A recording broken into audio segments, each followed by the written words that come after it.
तो भाई रिकॉल कराता हूँ लास्ट क्लास में हमने क्या क्या कर लिया था।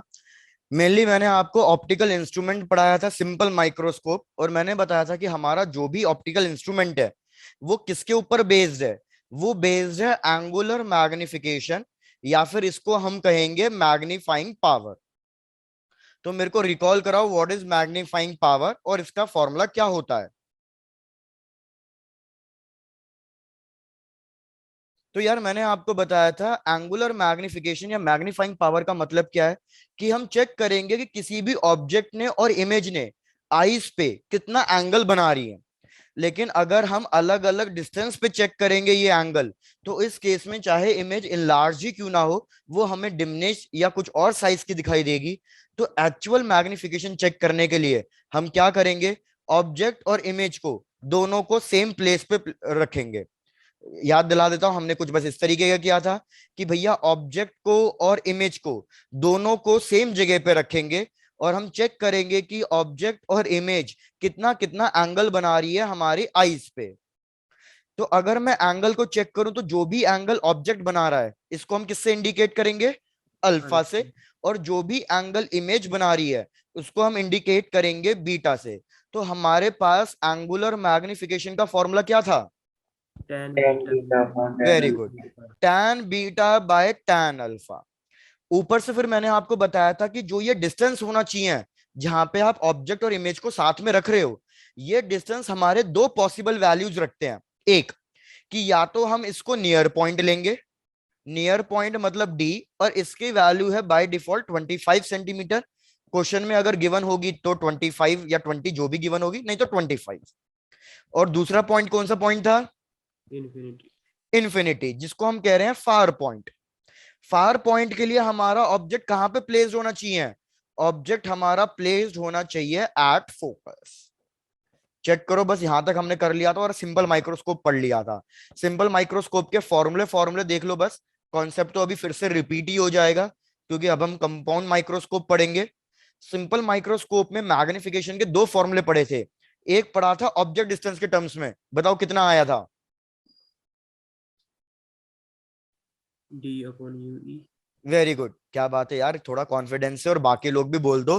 D upon U E, sign convention use करने के बाद आया ये फॉर्मूला। और सिमिलरली दूसरा फॉर्मूला क्या था फोकल लेंथ के टर्म्स में, one plus D upon F T. Very good, 1 + d/f। तो अब यहां तक कोई डाउट नहीं है, तो स्टार्ट कर लें अपना कंपाउंड माइक्रोस्कोप। यस। चलो डन। भाई बाकी लोगों ने बिल्कुल मौन व्रत धारण किया है आज, बढ़िया वाला। या बिल्कुल ज्यादा आलस में भरे पड़े हैं। आ जाओ भैया स्टार्ट करें कंपाउंड माइक्रोस्कोप। यार कंपाउंड माइक्रोस्कोप क्या है, बेसिकली कॉम्बिनेशन ऑफ लेंस है। इसमें हम दो लेंस यूज कर रहे हैं। एक एक्ट होगा एज अ ऑब्जेक्टिव, ऑब्जेक्टिव का मतलब जो ऑब्जेक्ट के पास होगा, और एक लेंस होगा हमारी आईज के पास, तो वो कहलाएगा हमारा आई पीस। यार एक मिनट रुको प्लीज।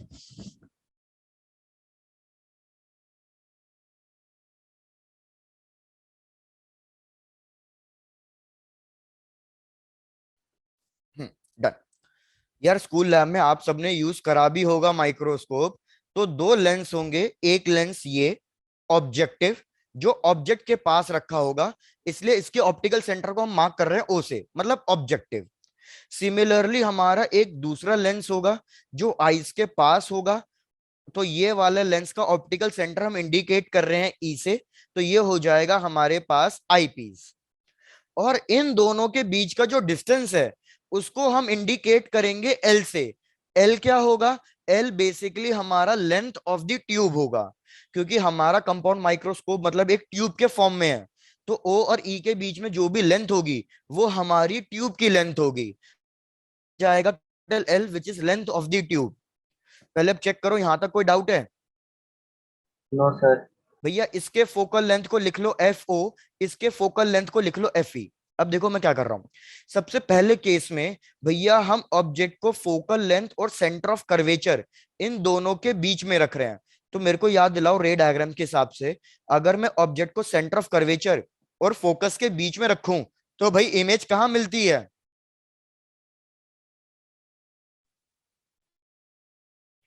यार आप लोगों को रे डायग्राम्स भी याद नहीं है, बियॉन्ड से। तो फिर बताओ काव्य। Beyond C. वेरी गुड, कि यार अगर कभी भी ऑब्जेक्ट फोकस और ये फोकस और सेंटर ऑफ कर्वेचर के बीच में रखेंगे तो हमें जो इमेज मिलेगी वो बियॉन्ड सी मिलेगी और इनलार्ज मिलेगी। तो यार इस लेंस के दो सेंटर होंगे, एक सेंटर होगा लेफ्ट साइड और एक सेंटर होगा राइट साइड। तो हमें जो इमेज मिलेगी वो बियॉन्ड सी मिलेगी और वो इस ऑब्जेक्ट से बड़ी मिलेगी। तो इनको कुछ ना कुछ नाम देते जाओ ताकि बाद में कंफ्यूजन ना हो। तो इसको मैंने नाम दिया ए बी। तो भैया इस वाले को नाम दे देते हैं A dash B dash. Check करो यहां तक कोई डाउट है? अब हम क्या करेंगे, हम इस ट्यूब को इस हिसाब से एडजस्ट करेंगे, मतलब क्लोज या ओपन कुछ इस हिसाब से एडजस्ट करेंगे कि जो ये इमेज है वो बननी चाहिए हमारे फोकस और ऑप्टिकल सेंटर के बीच में, सेकंड वाले लेंस के फोकस और ऑप्टिकल सेंटर के बीच में। ऐसा क्यों? क्योंकि हमने कल की क्लास में पढ़ा कि अगर ऑब्जेक्ट फोकस और ऑप्टिकल सेंटर के बीच में होता है तो इमेज कैसी मिलती है हमें? LR. अरे आपकी वॉइस ही कहाँ आ रही है भाई? देखो, अगर हम ऑब्जेक्ट को प्लेस कर रहे हैं, कल ही पढ़ा था between focus and optical centre, अगर हम फोकस एंड ऑप्टिकल सेंटर के बीच में प्लेस कर रहे हैं तो जो इमेज है वो हमें सेम साइड मिलती है। सेम साइड का मतलब वर्चुअल एंड इरेक्ट मिलती है और वो हाईली इनलार्ज्ड होती है, हाईली इनलार्ज्ड होती है। भैया ये रे डायग्राम्स याद रखना। तो सिमिलरली इधर जो हमारी ये इमेज बनाई है, ये इमेज किसने बनाई है? फर्स्ट वाले लेंस ने। ये इमेज सेकंड वाले लेंस के लिए एज अ ऑब्जेक्ट का काम करेगी। तो ऑब्जेक्ट फोकस और ऑप्टिकल सेंटर के बीच में है, तो याद रखना इमेज सेम साइड ही मिलेगी, वर्चुअल एंड इरेक्ट होगी और हाईली इनलार्ज्ड होगी। अब सेम साइड जहां आपका मन करे आप वहां ड्रॉ कर दो। आपका मन कर रहा है यहाँ, यहाँ ड्रॉ कर दो। आपका मन कर रहा है यहाँ, यहाँ ड्रॉ कर दो। आपका मन कर रहा है लास्ट में, तो लास्ट में ड्रॉ कर दो। जहां आपका मन करे वहां ड्रॉ कर दो। तो मैं सिंप्लीफिकेशन, थोड़ा डायग्राम को नीट एंड क्लीन बनाने के लिए क्या कर रहा हूँ, इसको बिल्कुल लास्ट में ड्रॉ कर रहा हूँ कि भैया ये इमेज मेरी हाईली इनलार्ज इमेज मिलेगी, वर्चुअल एंड इरेक्ट इमेज मिलेगी। और ये वर्चुअल एंड इरेक्ट है, इसलिए मैं इसको क्या कर देता हूं, डॉटेड लाइन से रिप्रेजेंट कर देता हूं, क्योंकि वर्चुअल एंड इरेक्ट इमेज हमेशा डॉटेड लाइन से रिप्रेजेंट होनी चाहिए। इसका नाम रख दो कुछ ना कुछ, A double dash and B double dash. चलो अब यहां तक चेक करके बताओ, स्टेप बाय स्टेप ड्रॉ करेंगे। चेक करो यहां तक कोई डाउट? No, sir. चलो बढ़िया, बढ़िया। अब यार आपको क्या करना था, मुझे बताओ। हमेशा हम इमेज किधर बनाने की कोशिश कर रहे हैं? तो मैंने आपको बताया इमेज हम हमेशा नियर पॉइंट पे बनाने की कोशिश कर रहे हैं। इमेज को नियर पॉइंट पे बनाने की कोशिश कर रहे हैं, फिर ऑब्जेक्ट को हम नियर पॉइंट पे अज्यूम कर लेंगे। तो इधर भी वही, भैया मेरी फाइनल इमेज जो बनी है वो A double dash B double dash बनी है। तो जो ये डिस्टेंस होना चाहिए, इस डिस्टेंस को सपोज मैं व्हाइट लाइन से ही मार्क कर देता हूं, जो ये डिस्टेंस होना चाहिए, बताओ ये डिस्टेंस की वैल्यू कितनी होगी? भैया ये डिस्टेंस की वैल्यू -d होगी नियर पॉइंट।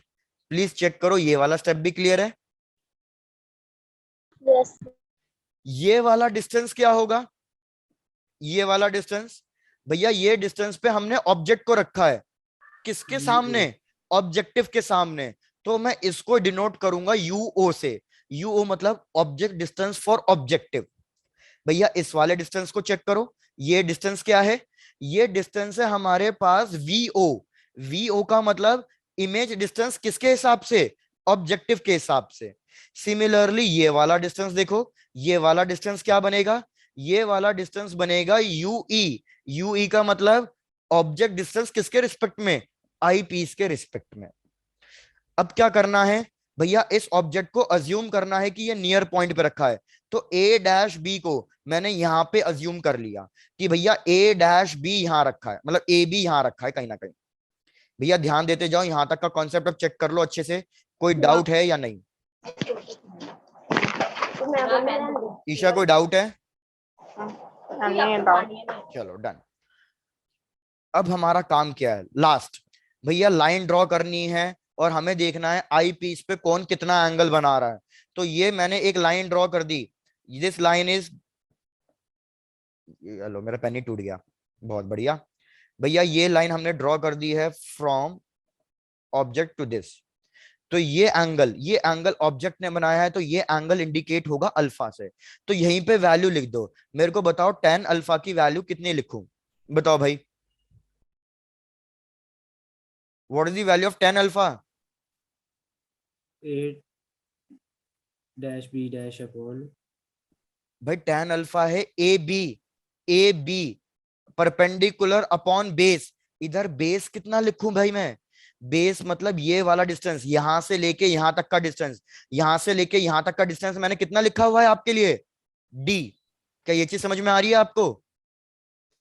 सर ऑब्जेक्ट की height A dash B dash नहीं आएगी? ऑब्जेक्ट तो हमारा ओरिजिनली ए बी है ना, मैंने इस ए बी को इन्वर्ट करके लिखा है। अच्छा अच्छा ठीक। भैया ये तो इमेज बनी थी बीच में, ऑब्जेक्ट तो एक्चुअल में ए बी है मेरा, इसलिए। ठीक है। अब सिमिलरली अब हम लिखेंगे tan बीटा। tan बीटा के लिए हम क्या करेंगे? भैया इमेज ने कितना एंगल बनाया वो देखेंगे। तो भैया इमेज के लिए मैं रेड लाइन ड्रॉ कर रहा हूं, चेक करते जाना। ये आगे रेड लाइन। अब मैं आपको बोला भी था कि डायग्राम इस हिसाब से एडजस्ट कर लेना कि आपकी जो इमेज है वो इसके बीच में फंसनी चाहिए, इस तरीके से। तो अगर आप देखो बीटा आपके दो ट्राइंगल में फंस रहा है, एक तो ये बड़ा वाला triangle A double dash B double dash E, और एक छोटा वाला triangle A dash B dash E. तो आप A dash B dash E को पकड़ो। तो मेरे को बताओ इसमें tan बीटा की वैल्यू क्या लिखूं? Perpendicular, that is A dash B dash divided by base. Base की वैल्यू कितनी? A dash E. चेक करो यहां तक भी समझ में आया या नहीं आया? Yes sir. डन। एरी एक बार बोल के देखो, चेक करो आपकी वॉइस आ रही है या नहीं आ रही है। नहीं यस एरी सर। आपकी वॉइस नहीं आ रही है, तो भैया मतलब हाँ तुम्हारा माइक खराब हुआ है। चलो अब क्या करो भाई, मैग्नीफाइंग पावर फाइंड करने के लिए दोनों को डिवाइड कर दो एंड ट्राई टू कैलकुलेट हमारा फाइनल आंसर क्या लिखूं मैं। तो ये हो जाएगा tan beta by tan alpha. तो भैया tan beta by tan alpha, tan beta को क्या लिख रहे हैं हम? tan बीटा को हम लिख रहे हैं A dash B dash, A dash B dash by A E. अब सिमिलरली tan अल्फा है A B by A E, A B by A E. भैया इसको रेसिप्रोकेट फॉर्म में लिख दो। तो हमारे पास मैग्नीफाइंग पावर आएगी A dash B dash divided by A dash E into A B, sorry A E divided by A B. अब यार आप चेक करते जाओ, क्या मैं इसको ऐसे लिख सकता हूं? ए डैश बी डैश, देखते जाओ अब, A dash B dash divided by A B आ रहा है into A E by A dash E. पहले यहां तक स्टेप चेक करो, किसी को डाउट है तो पूछ लो। बस अब एक लास्ट स्टेप रह गया और आपका कॉन्सेप्ट खत्म हो जाएगा ये कंपाउंड माइक्रोस्कोप का।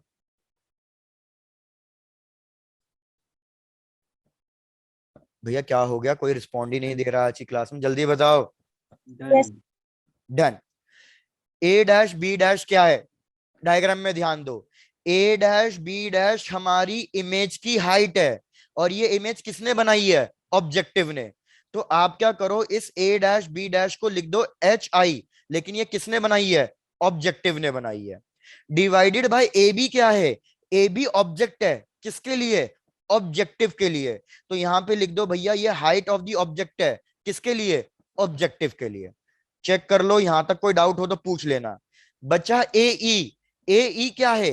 भैया ए ई का मतलब है, हमने ए ई लिखा है, एक मिनट मेरे को चेक करने दो। ए ई कहां से आ गया? tan alpha. अच्छा ठीक है, ये वाला ए ई। तो ये ए ई क्या है? भैया ये तो डिस्टेंस था डी, ये डिस्टेंस है D divided by A dash ई क्या है? भैया ए डैश ई मेरा ऑब्जेक्ट डिस्टेंस है, किसके लिए? आई पीस के लिए। चेक कर लो, जो ये मैंने वैल्यू सब्स्टिट्यूट करी है, क्या इसमें भी कोई डाउट है? No sir. तो नो बस सर। आपका फाइनल फॉर्मूला आ गया, जो मैं आपको ऑलरेडी पहले भी लिखवा चुका था, कि भैया total magnification height of the image by height of the object. तो ये बन जाएगा magnification for objective lens into D by U E. D by U E किसके लिए था? भैया डी बाय यूई भी मैग्निफिकेशन है, और वो आई पीस के लिए है। तो हमारे पास मैग्निफिकेशन का फॉर्मूला आ गया, magnification of objective into magnification of eyepiece. और आपको याद हो, यही सेम फॉर्मूला मैंने आपको कॉम्बिनेशन ऑफ लेंस में भी पढ़ाया था, कि जब भी हमारे मल्टीपल लेंस यूज होंगे और मेरे को टोटल मैग्निफिकेशन कैलकुलेट करना होगा, तो टोटल मैग्निफिकेशन होगा मल्टीप्लीकेशन ऑफ इंडिविजुअल मैग्निफिकेशन। तो देखो इधर भी वही फॉर्मूला आ रहा है कि दो लेंस यूज हो रहे हैं, तो magnification of objective into magnification of eyepiece. क्या कोई दिक्कत है इसमें? No sir. तो अब मैग्निफिकेशन ऑफ ऑब्जेक्टिव को हम लिख सकते हैं V nought by U nought, हम इसको इससे भी लिख सकते हैं। और मैग्निफिकेशन ऑफ आई पीस के दो फॉर्मूले थे, एक तो डी बाई यू ही था और एक और फॉर्मूला क्या है, डी बाय एफ, 1 + d/f। तो ये हमारे पास एक फाइनल फॉर्मूला आ गया 1 + d/fe। और याद रखो यही वाला फॉर्मूला ज्यादा इंपॉर्टेंट है जो हम अपने क्वेश्चन में यूज करेंगे। तो लिख लो, this is formula 1, this is formula 2 and this is formula 3।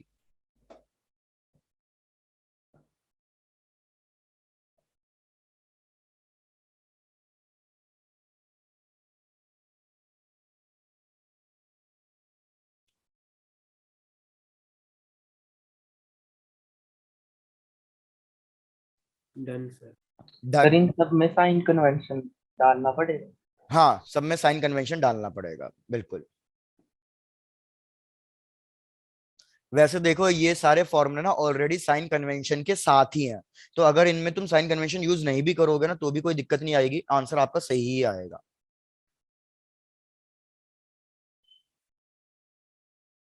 ठीक है, यस सर। डन, बढ़िया।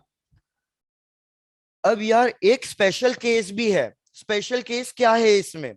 तो यार याद रखना, स्पेशल केस ये है कि हम इन दोनों ट्यूब को इस हिसाब से एडजस्ट कर रहे हैं कि मैं कोशिश करूंगा कि मेरी जो ये इमेज बन रही है ना, ये बिल्कुल आई पीस के पास बने।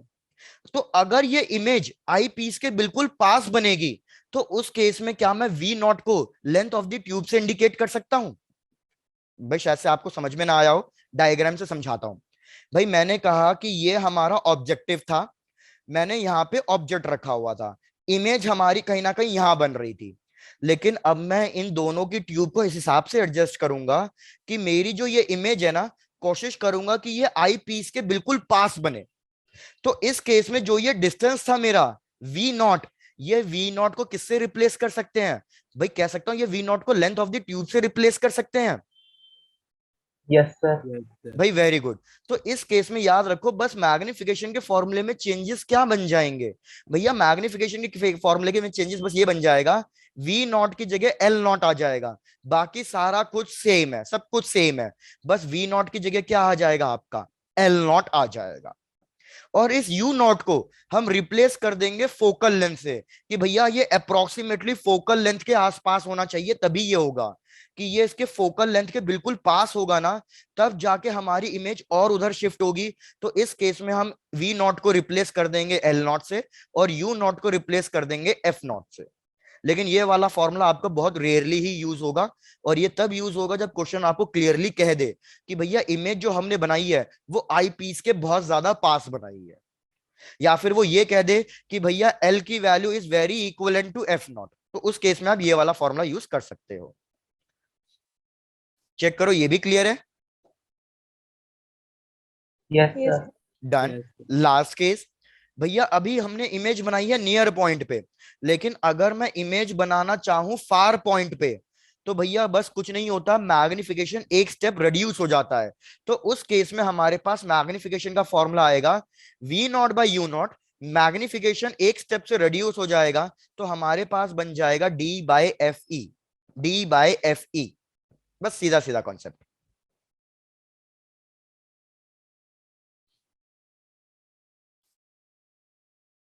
अब इन सारे फॉर्मुलेस को नोट डाउन कर लो, एक इंपॉर्टेंट क्वेश्चन करा देता हूं, उस क्वेश्चन को ट्राई करना सॉल्व करने की।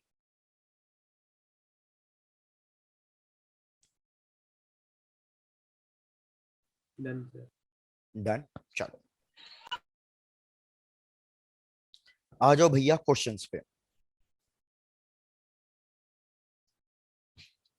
भाई देखो पहला क्वेश्चन क्या कह रहा है, पहला क्वेश्चन कह रहा है कि यार हमने लिया एक कंपाउंड माइक्रोस्कोप और इस कंपाउंड माइक्रोस्कोप का हमें टोटल मैग्निफिकेशन गिवन है कि इस कंपाउंड माइक्रोस्कोप का टोटल मैग्निफिकेशन है 20।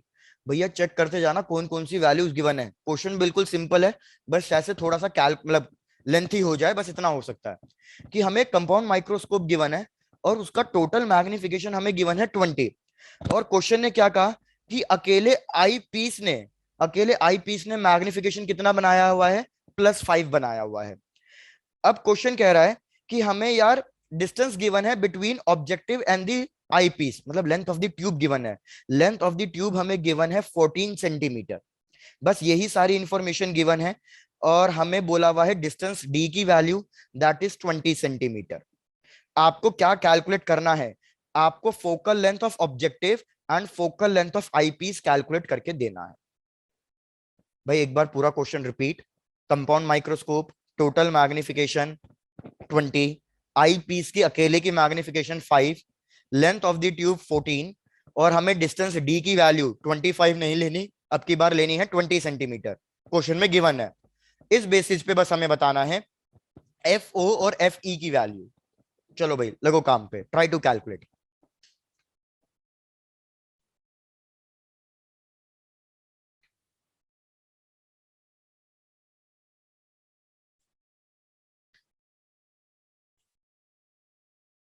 भाई एफ ई कैलकुलेट करना तो इजी है, बस जो थोड़ा सा टाइम कंज्यूमिंग होगा वो एफ ओ कैलकुलेट करने में लगेगा।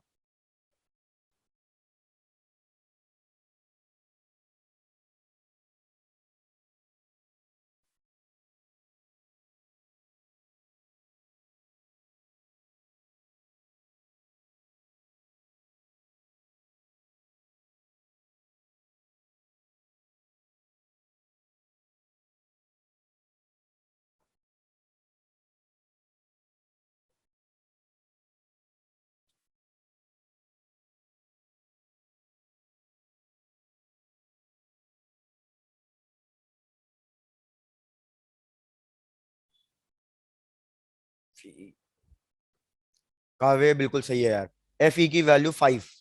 Very good. वही मैंने बोला था, एफ ई कैलकुलेट करने में टाइम नहीं लगेगा, जो टाइम लगेगा हमें एफ ओ कैलकुलेट करने में लगेगा।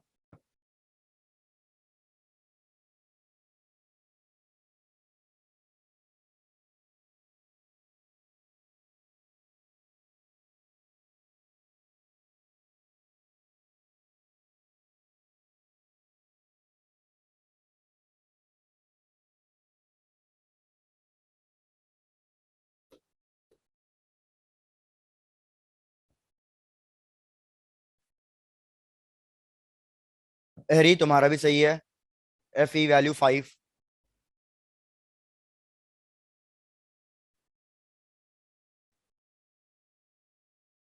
प्रकुल तुम्हें कुछ समझ में आ रहा है, कल की क्लास में तो थे नहीं।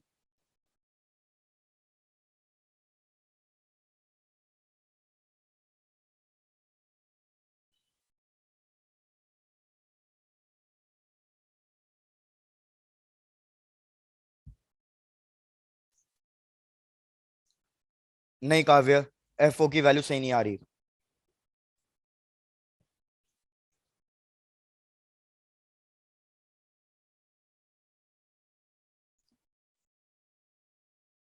वेरी गुड, चलो भाई अब साथ में कैलकुलेट करते हैं, नहीं तो बहुत ज्यादा टाइम टेकिंग प्रोसेस हो जाएगा। आ जाओ साथ में कैलकुलेट करते हैं मिल बांट के।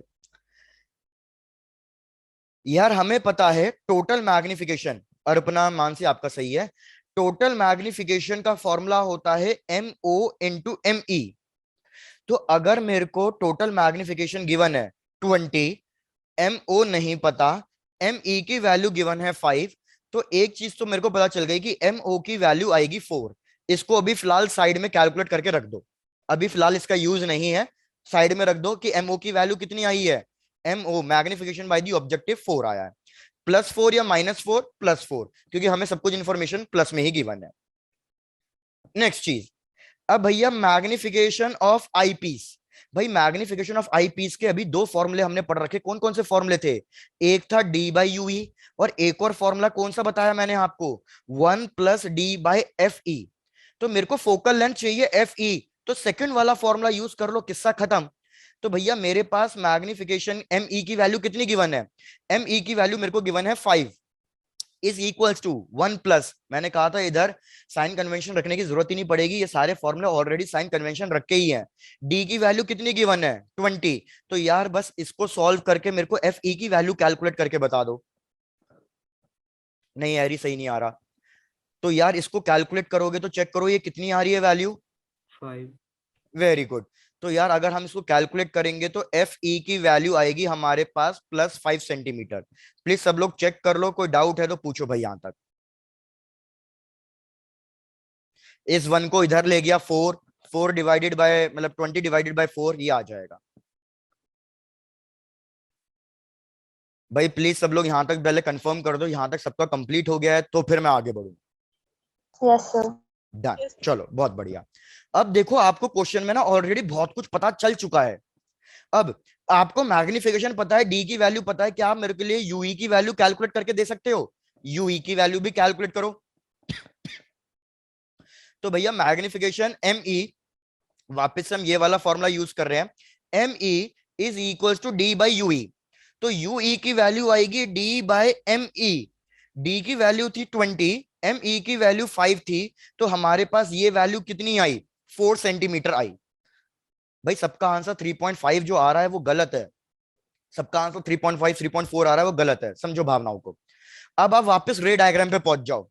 भैया अगर मैं आपको रे डायग्राम याद दिलाऊं, ये ऑब्जेक्टिव इमेज बना रहा है कहीं ना कहीं यहां पे। ये डिस्टेंस को हमने किससे इंडिकेट किया था बताओ जरा? है VO। भैया वीओ से इंडिकेट किया था, क्योंकि ये इमेज बनाया ऑब्जेक्टिव ने। लेकिन इस डिस्टेंस को हमने किससे इंडिकेट किया था? यूई से। तो आपके पास यूई की वैल्यू आ गई है 4। आपको total length of the tube question में गिवन है। ये total length of the tube कितनी है क्वेश्चन में? 14। तो क्या मैं ये लिख सकता हूं कि length of the tube is nothing but V O plus U E? V और यूई को ऐड करूंगा तो लेंथ ऑफ द ट्यूब मिलेगा। तो मेरे को अगर वी ओ की वैल्यू कैलकुलेट करनी है तो क्या लिख दूं? L minus U E. तो मेरे को वी ओ की वैल्यू कैलकुलेट करके बताओ कितनी आ रही है। तो भैया एल की वैल्यू 14 थी, यूई की वैल्यू 4 आई है, तो हमें वी ओ की वैल्यू मिल गई 10 सेंटीमीटर। प्लीज सब लोग अब यहां तक भी चेक कर लो, यहां तक भी कोई डाउट है तो पूछो। आपको बार बार हर एक स्टेप पे पूछते जा रहा हूं, इसलिए कंफर्म करते जाओ। अब आप चेक करो आपको ऑब्जेक्टिव के लिए क्या क्या इंफॉर्मेशन मिल गई है। आपको ऑब्जेक्टिव के लिए मैग्निफिकेशन पता है, आपको ऑब्जेक्टिव के लिए वीओ की वैल्यू पता है। वीओ की वैल्यू कितनी थी? अभी कैलकुलेट करी है, 10 सेंटीमीटर। अरे यार आपको मैग्निफिकेशन पता है, वीओ पता है, तो क्या आप यूओ की वैल्यू कैलकुलेट कर सकते हो मैग्निफिकेशन से? हाँ या ना? Yes sir. डन। या फिर अगर आप प्रोसेस को और छोटा बनाना चाहते हो तो आप यू नॉट कैलकुलेट ही मत करो। अगर आपको फॉर्मूला याद है मैग्निफिकेशन का फोकल लेंथ और इमेज डिस्टेंस के टर्म्स में, तो डायरेक्टली वो वाला फॉर्मूला यूज करो। क्या किसी को याद है what is the formula for Lenz, magnification और फोकल लेंथ वाले टर्म्स में? अब मुझे पूरी उम्मीद है वो याद ही नहीं होगा किसी को। भाई जल्दी बता दो किसी को वो वाला फॉर्मूला याद है। बस, तो आपको याद नहीं है तो अपने लॉन्ग मेथड से ही करो। Very very good. भैया ये फॉर्मूला आएगा हमारे पास F divided by F plus U. Please सब लोग चेक करो यही वाला फॉर्मूला मैंने सही लिखा है या नहीं लिखा है। जल्दी से सब लोग चेक करके बताओ। Magnification is equals to F divided by F plus U. अरे तुमने क्या लिखा? इसको रेसिप्रोकेट नहीं करा रही, F divided by F plus U होता है। तो यार आपको मैग्निफिकेशन पता है, फोकल लेंथ कैलकुलेट करना है, ये तो आपने इसके टर्म्स में बताया है। भैया उसके टर्म्स में बताओ जरा, इमेज डिस्टेंस के टर्म्स में।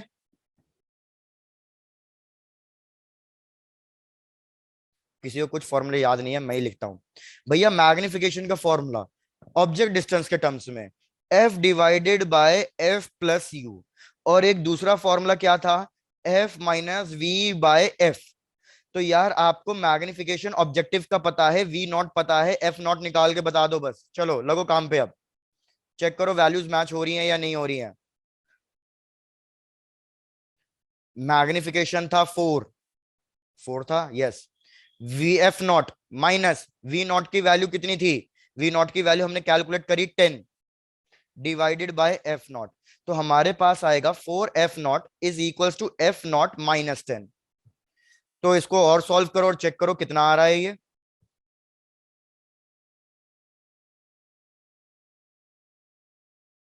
लेकिन मैग्निफिकेशन हमारा -4 जाएगा।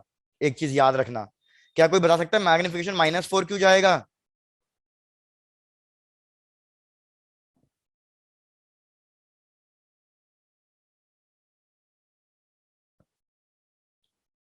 भाई मेरे को ही बताना पड़ेगा, तुम लोग तो रिस्पॉन्ड नहीं करोगे।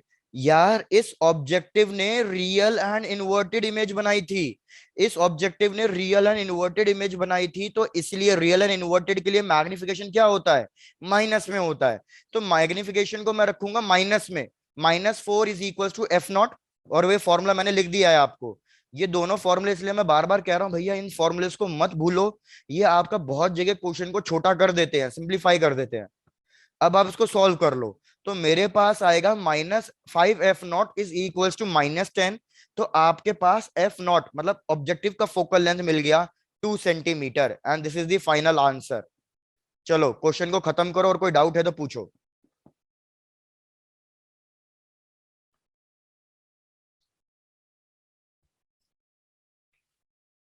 एरी एक बार चेक कर लो।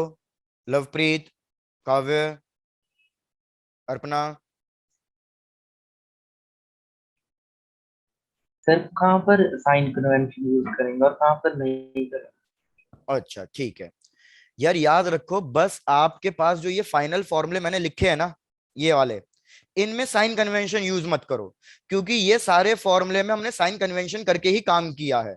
तो एम अल्फा का जो फॉर्मूला है V0/U0 1+DFE, इसमें साइन कन्वेंशन यूज नहीं करना। तो यहां लिख लो भैया, इसमें साइन कन्वेंशन यूज करने की जरूरत नहीं है। इस वाले फॉर्मूले में भी साइन कन्वेंशन यूज करने की जरूरत नहीं है।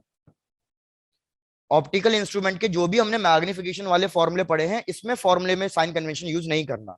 लेकिन इससे पहले हमने जो भी फॉर्मूले यूज करे हैं, भैया ये एंगुलर मैग्निफिकेशन का फॉर्मूला थोड़ी है। ये तो हमारा लीनियर मैग्निफिकेशन का फॉर्मूला है। हम इसको इक्वेट करके चल रहे हैं। तो इन सब फॉर्मूले में तो आपको साइन कन्वेंशन यूज करना पड़ेगा। ठीक है काव्य? Yes sir. चलो डन। तो भैया यहां तक हो गया हमारा क्वेश्चन खत्म। चेक कर लो, कोई डाउट नहीं है तो अब हमारा चैप्टर खत्म हो चुका है। अब हम करेंगे मिक्स क्वेश्चन।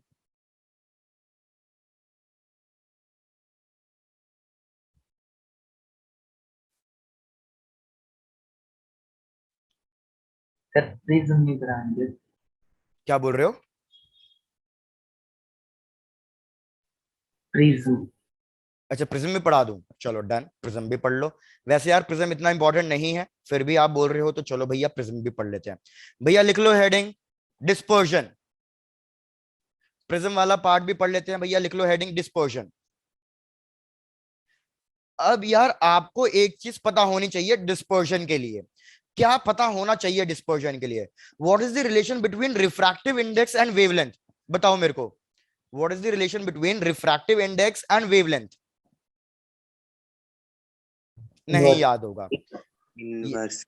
भाई वेरी गुड। हमें पता है रिफ्रैक्टिव इंडेक्स का फॉर्मूला होता है C/V, मतलब frequency into wavelength in air divided by frequency into wavelength in medium. तो यार हमें पता चल गया कि frequency sorry reflective index and wavelength के बीच में इनवर्स रिलेशन है। यही चीज प्रूव करी कॉशीज रिलेशन ने।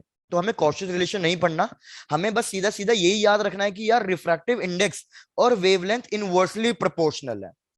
तो यार मेरे को बताओ, अलग अलग लाइट रेस के लिए क्या वेवलेंथ सेम होती है या अलग अलग होती है? जैसे फॉर एग्जांपल ये मैंने येलो लाइट की ली, ये मैंने ब्लू लाइट ली, और ये मैंने रेड लाइट ली। मैंने 3 कलर की लाइट ली है सपोज। क्या इन तीनों की वेवलेंथ सेम होगी या अलग अलग होगी? तो अलग अलग। याद रखो, इन अलग तीनों अलग। की वेवलेंथ अलग अलग होती है। और ये आपने बहुत टाइम मतलब लोअर क्लास में 10th क्लास से ही पढ़ते आ रहे होगे कि रेड कलर की वेवलेंथ क्या होती है? सबसे Yes. ज्यादा होती है। और सबसे कम किसकी होती है? सबसे कम हमारी ब्लू या वायलेट की होती है। आपने ये चीज पढ़ रखी होगी। इसलिए हमारे सारे डेंजर साइंस रेड कलर के बनाए हुए होते हैं, क्योंकि उसकी वेवलेंथ मैक्सिमम है। तो वो लॉन्ग डिस्टेंस तक ट्रैवल कर सकती है। तो सिमिलरली आप मेरे को रिफ्रैक्टिव इंडेक्स का रिलेशन बताओ कि सबसे कम रिफ्रैक्टिव इंडेक्स कौन सी कलर के लिए होगा और सबसे ज्यादा रिफ्रैक्टिव इंडेक्स कौन सी कलर के लिए होगा? आर के लिए सबसे कम। भाई बिल्कुल सही, कि हमारे लिए रिफ्रैक्टिव इंडेक्स उल्टा हो जाएगा। रिफ्रैक्टिव इंडेक्स आर के लिए सबसे कम, फिर इसके बाद ज्यादा होगा येलो के लिए, और सबसे ज्यादा किसके लिए होगा? वायलेट के लिए होगा। तो बस इसी कॉन्सेप्ट पे हमारा डिस्पर्शन बेस्ड है। भाई डिस्पर्शन क्या कहता है कि सेम मीडियम का रिफ्रैक्टिव इंडेक्स हर एक लाइट रे के लिए अलग अलग होता है। आई रिपीट, सेम मीडियम का रिफ्रैक्टिव इंडेक्स हर एक लाइट रे के लिए अलग अलग होता है। तो यार कॉन्सेप्ट ये है कि सपोज मैं ये प्रिज्म ले रहा हूं, ये मैंने लिया एक प्रिज्म। अब मुझे पता है ये प्रिज्म ग्लास का बना होगा, तो अगर ये प्रिज्म ग्लास का बना है तो इसका रिफ्रैक्टिव इंडेक्स 1.5 होगा।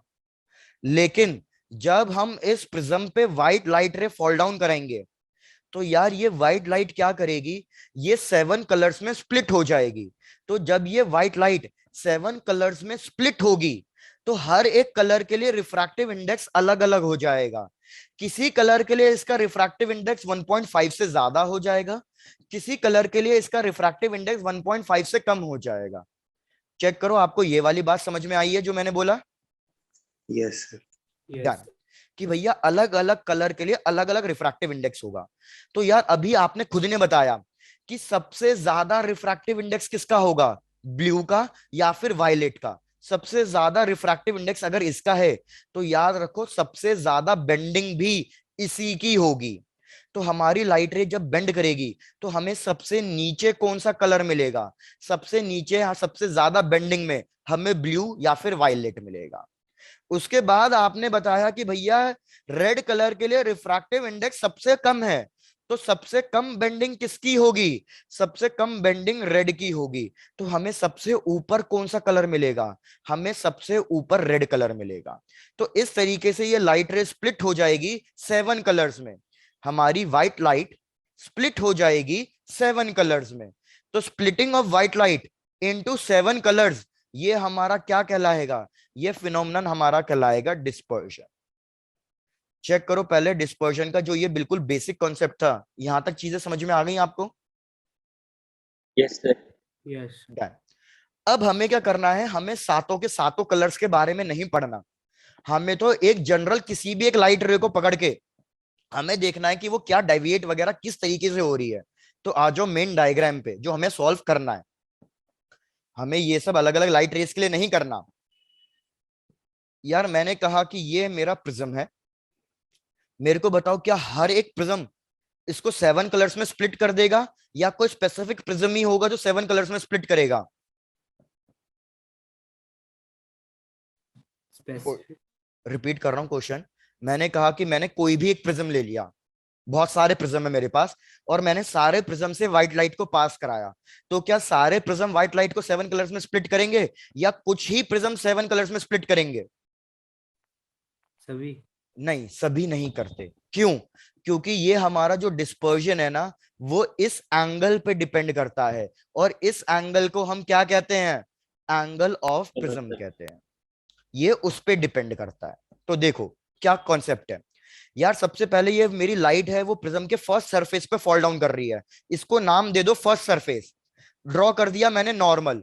तो मुझे बताओ ये लाइट रे किधर बेंड करेगी? तो मुझे पता है हमारी लाइट रे रेयर से डेंसर ट्रैवल कर रही है, तो भैया ये किधर बेंड करेगी? Towards the normal.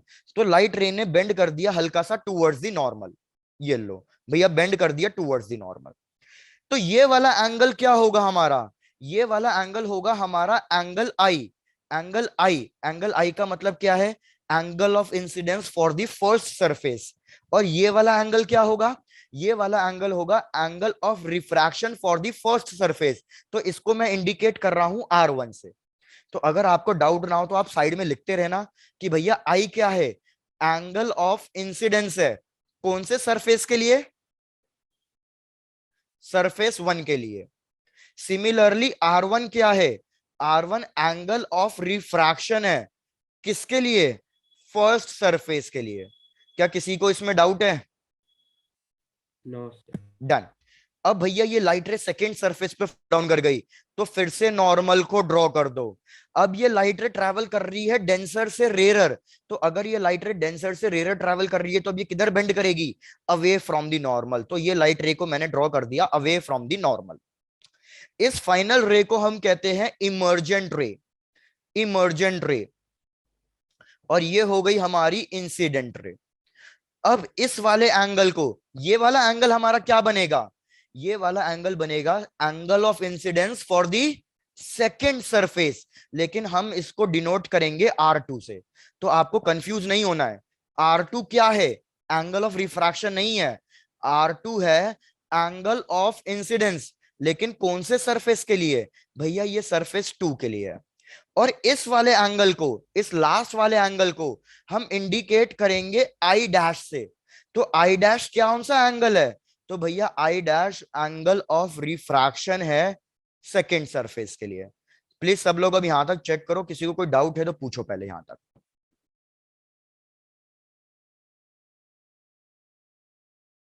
भाई किसी ने कुछ नहीं बोला, किसी को कोई डाउट? No, sir. डन। अब हम इसमें लगाएंगे थोड़ी सी मैथमेटिक्स, थोड़ी सी मैथमेटिक्स लगाएंगे। तो मैं इस नॉर्मल को एक्सटेंड कर दूंगा, इस नॉर्मल को एक्सटेंड करके ये मेरा एक क्वाड्रिलेटरल बन जाएगा। ये वाला पॉइंट, ये वाला point, this point and this point, ये एक ट्रेपेजियम क्वाड्रिलेटरल बन जाएगा। तो मैं डायरेक्टली क्या प्रूव कर सकता हूं, भैया ये देख लो, अब सारे इंपॉर्टेंट फॉर्मूले चल रहे हैं। एंगल ए जो बनेगा वो हमेशा angle R1 plus angle R2 के बराबर होगा। उसके बाद भैया क्या सबको यहां तक कोई डाउट है? हाँ सर। डन। अब हमें फाइंड करना है एंगल ऑफ डेविएशन। मेरे को बताओ एंगल ऑफ डेविएशन की डेफिनेशन क्या थी, क्या होता है angle of deviation? Angle by which the incident angle ray eight which light रे हैज डेविएटेड इट्स पाथ, कि मतलब लाइट रे कहीं जा रही थी, लेकिन उसके रास्ते में मैंने कुछ ना कुछ रख दिया, या तो प्लेन मिरर, या तो कॉन्वेक्स मिरर, कॉनकेव मिरर, या लेंस, मैंने कुछ ना कुछ उसके रास्ते में रख दिया, तो उस लाइट रे का पाथ चेंज हो जाएगा।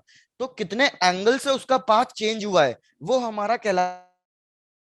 तो मेरे को बताओ मैंने लाइट रे कौन सी थी, इंसिडेंट रे मेरी लाइट रे थी। तो भैया मैं इसको एक्सटेंड करूंगा, ये मैं एक्सटेंड करूंगा, तो ये मेरी लाइट रे सीधा जाना चाहती थी, वो तो भैया प्रिज्म ने लाइट रे का पाथ चेंज कर दिया। तो फाइनल पाथ कौन सा आया, फाइनल पाथ ये वाला आया। तो ये इनिशियल पाथ है, ध्यान रखना, और ये वाला जो मैंने व्हाइट से ड्रॉ किया ये फाइनल पाथ है। तो इन दोनों के बीच में अगर मैं ये एंगल कैलकुलेट करूं तो ये एंगल मेरे को क्या मिलेगा, एंगल ऑफ डेविएशन मिलेगा। तो मैं फिर से इसमें मैथमेटिक्स लगाऊंगा, तो भैया मेरे पास एंगल ऑफ डेविएशन का फॉर्मूला आ जाएगा आई प्लस आई डैश, जहां पे भूलना मत आई क्या है, आई ये वाला एंगल, आई डैश ये वाला angle, I plus I dash minus angle A, जहां पे एंगल ए क्या है, एंगल ए की वैल्यू आपको पता है, एंगल ए की वैल्यू है R1 प्लस R2। बस चेक करो, अब इस वाले फॉर्मूले में भी कोई डाउट है तो पहले पूछो।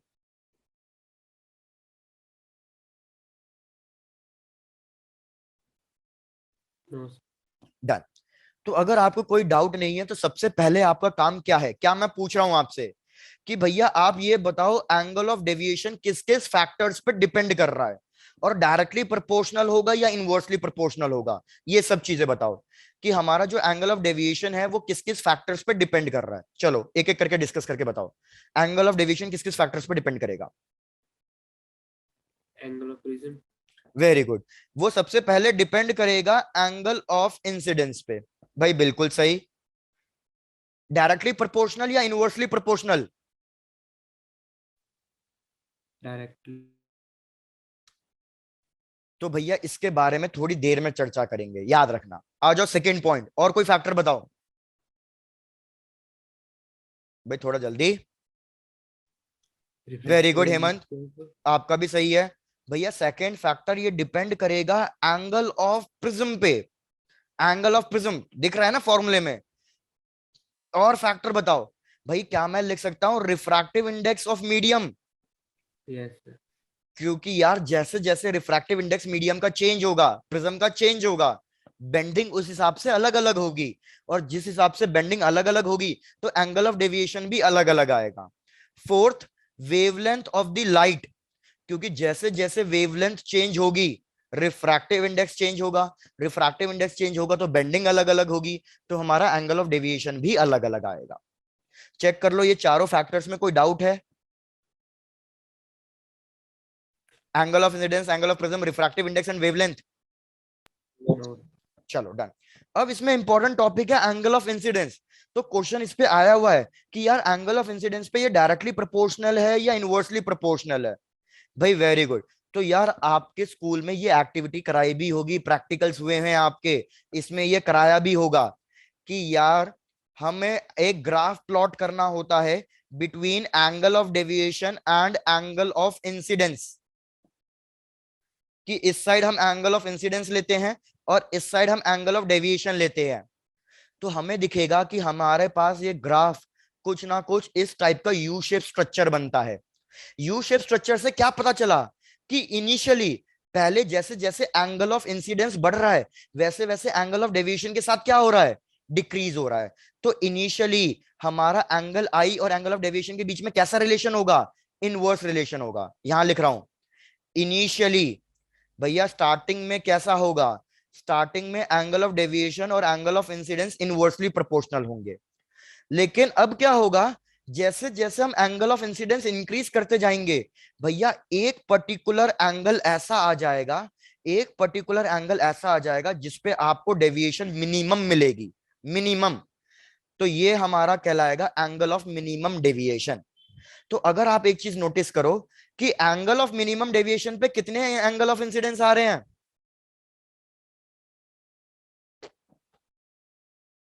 चलो छोड़ दो, सुनते जाओ पहले, रिस्पॉन्ड रेट बहुत कम है आज। फिर सिमिलरली आपने एंगल ऑफ इंसिडेंस और इंक्रीज किया, तो फिर हमने देखा कि बाद में क्या रिलेशन आ रहा है, भैया बाद में हमारा एंगल ऑफ डेविएशन और angle of incidence directly proportional आ रहे हैं। तो भैया ग्राफ से हमारा क्या इंपॉर्टेंट कंक्लूजन है, initially angle of incidence and angle of deviation are inversely proportional, after reaching a particular value उसके बाद फिर हमारा angle of incidence and angle of deviation directly proportional है। अगर अब आप चेक करो हमारे एंगल ऑफ डेविएशन की दो वैल्यूज आ रही है, एक ये और एक इसके करस्पॉन्डिंग। तो एक पर्टिकुलर एंगल ऑफ डेविएशन पे आपको कितने एंगल ऑफ इंसिडेंस मिलेंगे, याद रखो एक पर्टिकुलर एंगल ऑफ डेविएशन पे आपको दो एंगल ऑफ इंसिडेंस मिलेंगे। दो एंगल ऑफ इंसिडेंस के लिए सेम डेविएशन आएगा। ऐसा क्यों, क्योंकि हमारा एंगल आई और आई डैश वैल्यूज को इंटरचेंज करने लग जाता है। जैसे फॉर एग्जांपल अगर इधर 30 डिग्री है तो इधर 60 डिग्री आ जाएगा सपोज। तो अगर मैं इधर 60 डिग्री लूंगा तो फिर इधर ऑटोमेटिकली कितनी वैल्यू आएगी, 30 डिग्री आएगी। वैल्यूज इंटरचेंज होती है, वैल्यूज इंटरचेंज हो रही है, इसलिए मेरा एक ही एंगल ऑफ डेविएशन कितने एंगल ऑफ इंसिडेंस पे आएगा, दो एंगल ऑफ इंसिडेंस पे आएगा। लेकिन एंगल ऑफ मिनिमम डेविएशन पे सिर्फ एक ही एंगल आएगा, सिर्फ और सिर्फ एक ही एंगल आएगा। तो ये एंगल हमारे लिए इंपॉर्टेंट होता है क्योंकि इसके बाद फिर हमारा रिलेशन चेंज होने लग जाता है। इसलिए तो हमें जो भी कैलकुलेशन करनी होती है वो याद रखो मिनिमम डेविएशन के लिए ही करनी होती है। क्या यहां तक का कॉन्सेप्ट क्लियर है आप सबको? Yes sir. डन। भैया इतना बोलने के बाद भी सिर्फ एक बच्चे का रिस्पॉन्ड आया है, यस। चलो यहां तक इसको कंप्लीट करो तो बाकी फॉर्मूले लिखते हैं।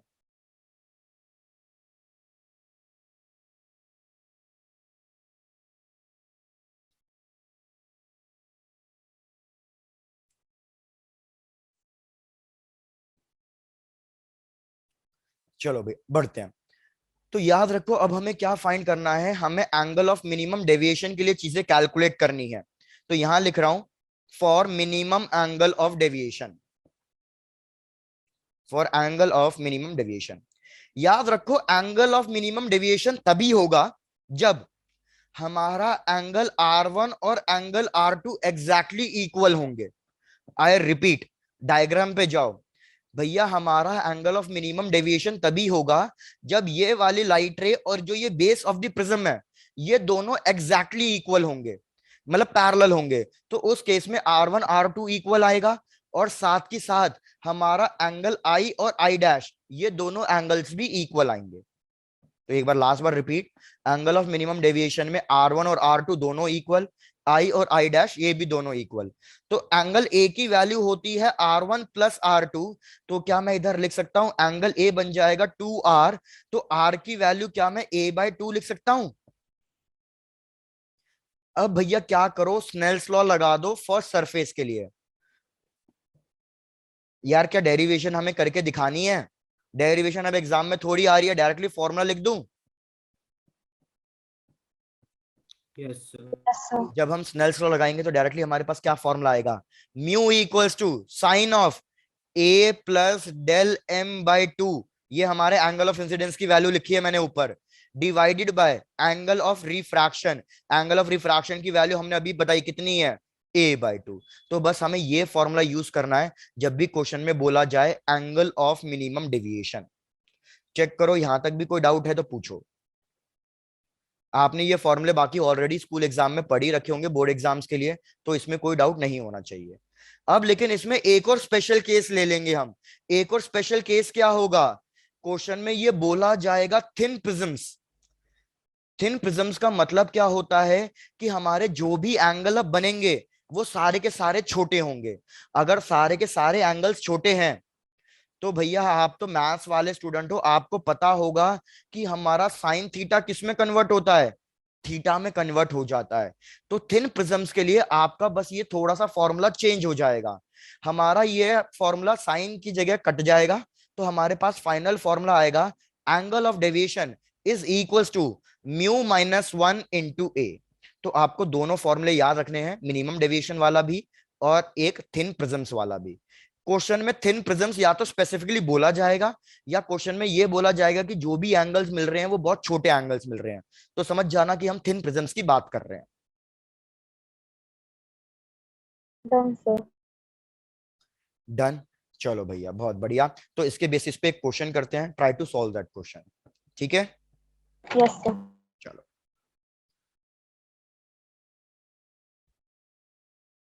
आ जाओ भैया क्वेश्चन पे। बहुत ही सिंपल क्वेश्चन है, बस थोड़ा सा लॉजिक लगाना, निहायत ही सिंपल क्वेश्चन है कि यार ये हमें एक प्रिज्म गिवन है और हमने क्या कर दिया, इस प्रिज्म का ये जो राइट साइड मतलब सेकंड वाला फेज है इसको हमने सिल्वर करके प्लेन मिरर बना दिया है। क्वेश्चन ने हमें इसका रिफ्रैक्टिव इंडेक्स दे रखा है कि इस प्रिज्म का रिफ्रैक्टिव इंडेक्स कितना है, 1.414, मतलब कितनी वैल्यू हो गई ये, √2, ये वैल्यू हो गई है। क्वेश्चन कह रहा है कि एट व्हाट एंगल, हम कितने एंगल पे इस लाइट रे को फॉल डाउन कराएं जिससे कि ये लाइट रे अपना पाथ रिट्रेस कर ले। आई रिपीट, कितने एंगल पे हमें ये एंगल फाइंड करना है, एंगल ऑफ इंसिडेंस, कि कितने एंगल पे इस लाइट रे को हम फॉल डाउन कराएं जिससे कि ये लाइट रे प्लेन मिरर से रिफ्लेक्ट करने के बाद अपना पाथ रिट्रेस कर ले। पहले चेक करो क्वेश्चन क्लियर है? Yes. अब याद है मैंने आपको कल की क्लास में बताया था कि लाइट रे किस केस में अपना पाथ रिट्रेस करती है, वो मिरर पे कैसे फॉल डाउन करनी चाहिए जिससे वो अपना पाथ रिट्रेस कर ले। Perpendicular. वेरी गुड, तो यहां लिख देता हूं, अगर हमें लाइट रे का पाथ रिट्रेस कराना है तो it should fall perpendicularly to the mirror, plane mirror पे परपेंडिकुलरली फॉल करनी चाहिए।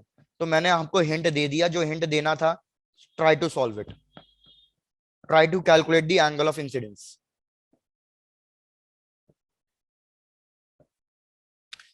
और मैं भूल गया, सॉरी, एंगल ए की वैल्यू गिवन है, एंगल ए की वैल्यू हमें गिवन है 30 डिग्री। चलो सॉल्व करो अब।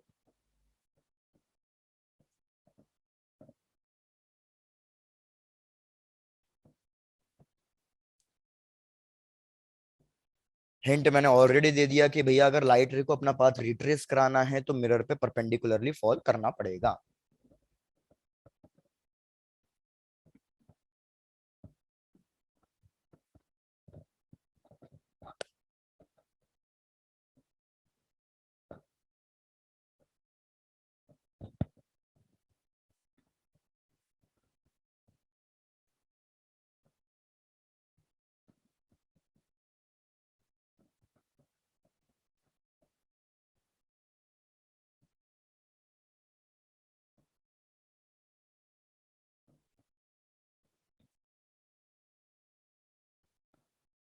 काव्य बिल्कुल सही, क्या बात है भाई। देखो इसको कैसे सॉल्व करोगे, अगर आप इसका रे डायग्राम कंप्लीट करो तो हमें पता है ये लाइट रे बेंड करेगी टुवर्ड्स द नॉर्मल, लेकिन बेंड करने के बाद ये भैया प्लेन मिरर पे बिल्कुल परपेंडिकुलरली फॉल डाउन करनी चाहिए। और यार अगर आपको याद हो मैंने आपको ये भी बताया हुआ है कि अगर कोई भी लाइट रे परपेंडिकुलरली फॉल डाउन करती है मिरर पे तो एंगल ऑफ इंसिडेंस कितना होता है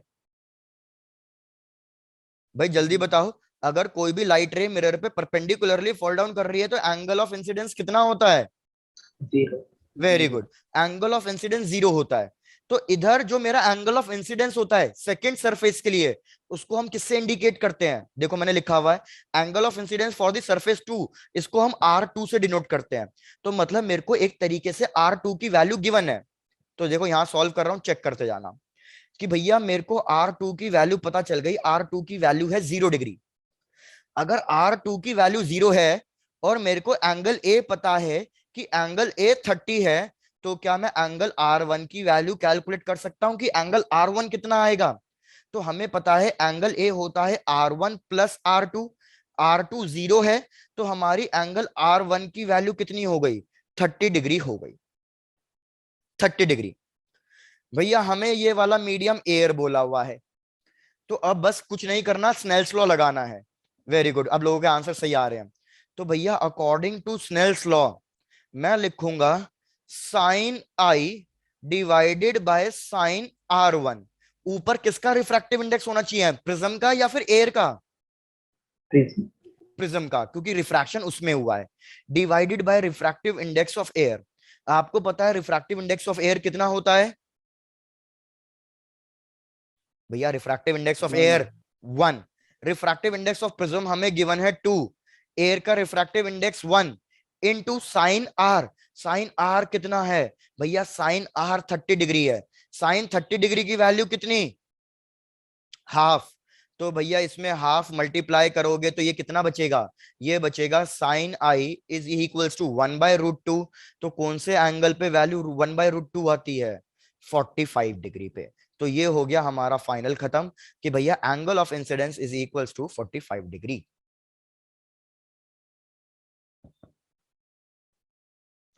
चेक करके बताओ, कोई डाउट है तो पूछो भैया। Done sir. डन है, चलो।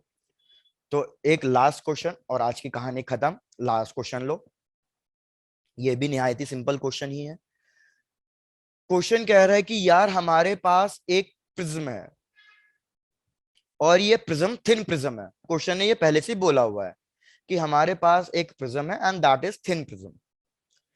फर्स्ट केस, हमने इस थिन प्रिज्म को कहां प्लेस किया हुआ है? केस 1, हमने इस थिन प्रिज्म को प्लेस किया हुआ है इन एयर। तो भैया मेरे पास कुछ ना कुछ एंगल ऑफ डेविएशन आ रहा है।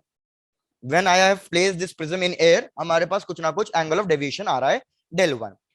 केस 2, अब हमने क्या कर दिया है, इस प्रिज्म को हमने लिक्विड के अंदर प्लेस कर दिया है। तो भैया हमारा एंगल ऑफ डेविएशन कुछ ना कुछ आ रहा है del2। हमें रिफ्रैक्टिव इंडेक्स गिवन है प्रिज्म का। प्रिज्म का रिफ्रैक्टिव इंडेक्स 3/2। हमें इस लिक्विड का रिफ्रैक्टिव इंडेक्स गिवन है, लिक्विड का रिफ्रैक्टिव इंडेक्स 4/3। पहले यहां तक चेक करो क्वेश्चन क्लियर है या नहीं। थिन प्रिज्म है, हमने एयर में प्लेस किया, एंगल ऑफ डेविएशन आया del1। हमने इसको लिक्विड में प्लेस किया, एंगल ऑफ डेविएशन आया del2। प्रिज्म का रिफ्रैक्टिव इंडेक्स गिवन है और लिक्विड का रिफ्रैक्टिव इंडेक्स गिवन है। आपको कैलकुलेट क्या करना है? आपको del2/del1 का रेशियो कैलकुलेट करना है। तो लगो काम पे, try to calculate the ratio of del1/del2।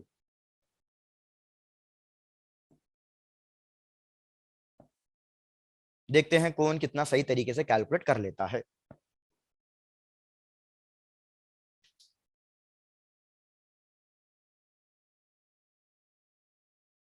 भैया आप लोग कैलकुलेट करो, I just drink some water.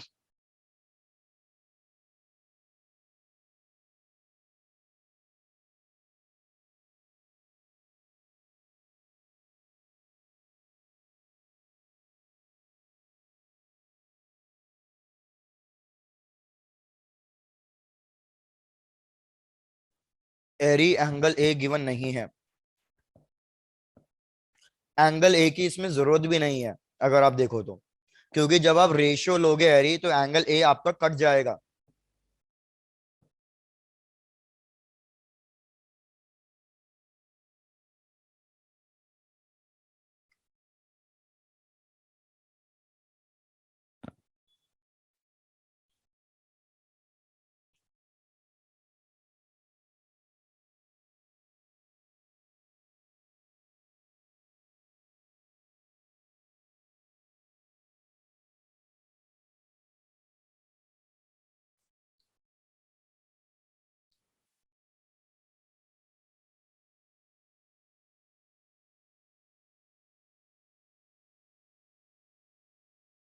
Priyanshu नहीं। काव्य तुम्हारा बिल्कुल सही है काव्य। एरी नहीं। चलो, एरी और प्रियांशु का सेम आ रहा है आंसर। हर्ष नहीं यार दोस्त। चलो आप सॉल्व करना शुरू करते हैं। सबसे पहले बस आप मेरे को ये बता दो, what is the formula for angle of deviation in case of a thin prisms. भाई बताओ जरा formula, angle of deviation in case of a thin prism. तो यार आपको पता है थिन प्रिज्म के केस में फॉर्मूला क्या है, म्यू -1 इंटू ए। अब यार मैं आपको 1000 बार बता चुका हूं ये चीज कि रे ऑप्टिक्स के अंदर अगर कहीं पे भी रिफ्रैक्टिव इंडेक्स आ रहा है तो ये रिफ्रैक्टिव इंडेक्स एब्सोल्यूट होना चाहिए या रिलेटिव होना चाहिए। भाई जल्दी बोलो। भैया कोई नहीं बोला। याद रखना ये रिफ्रैक्टिव इंडेक्स हमेशा रिलेटिव होना चाहिए। लेकिन इधर सिर्फ म्यू क्यों आ रहा है, क्योंकि हमने बाय डिफॉल्ट अपना सराउंडिंग क्या लेके रखा हुआ होता है, एयर लेके रखा हुआ होता है। तो भैया देखो आप कैसा फॉर्मूला यूज करोगे, एरी नहीं रिलेटिव होता है हमेशा। रे ऑप्टिक्स में जहां पे भी फॉर्मूला म्यू आ जाए, मैंने आपको लास्ट टू लास्ट क्लास में टोटल इंटरनल रिफ्लेक्शन पढ़ाया था, तो उधर भी मैंने आपको यही कहा था कि टोटल इंटरनल रिफ्लेक्शन में फॉर्मूला 1/1 म्यू आता है। तो ये हमेशा मीडियम का डेंसर का है, लेकिन ऊपर 1 क्यों आया है, क्योंकि इसको हमने रेयर मीडियम को एयर लिया था इसलिए। तो इधर भी यही यूज करो कि भैया डेल वन के लिए हमारा सराउंडिंग क्या है, एयर है। तो ये होगा refractive index of prism divided by refractive index of air -1 into A, first equation. फिर दूसरी इक्वेशन क्या बनेगी, del2 is equals to refractive index of prism divided by refractive index of liquid -1 into a। भैया हमारा prism का angle of ए थोड़ी change हो जाएगा, प्रिज्म शेप तो सेम ही रहेगी। तो अगर आप इन दोनों को डिवाइड करोगे तो आप देखो क्या क्या कट गया, भैया हमारा ए और ए कट गया। रिफ्रैक्टिव इंडेक्स ऑफ एयर पता है, रिफ्रैक्टिव इंडेक्स ऑफ प्रिज्म पता है। नेक्स्ट वाली इक्वेशन में रिफ्रैक्टिव इंडेक्स ऑफ प्रिज्म पता है, रिफ्रैक्टिव इंडेक्स ऑफ लिक्विड पता है। सारी वैल्यूज को सब्स्टिट्यूट करो और कैलकुलेट करके आंसर बता दो, बस इतना ही काम करना था यार।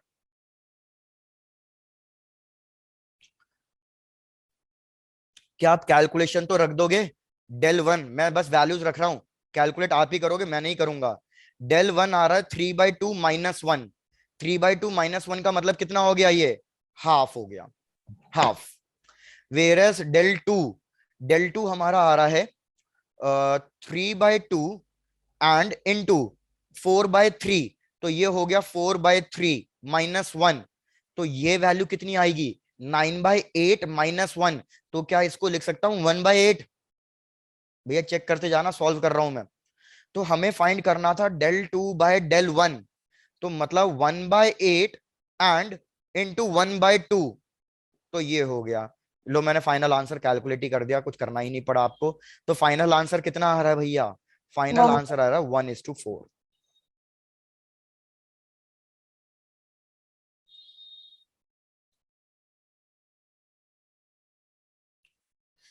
चेक करके बताएं, कोई दिक्कत कोई समस्या तो पूछें।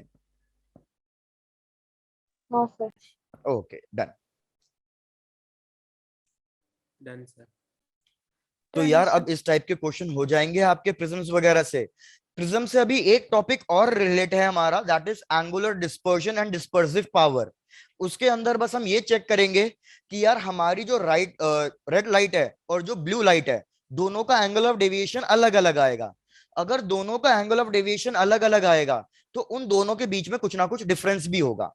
जैसे समझो, इस पे हमें कुछ पढ़ना नहीं है, बस एक बार कॉन्सेप्ट को देख लो, क्योंकि यूजुअली इस पे क्वेश्चन आता ही नहीं है कभी।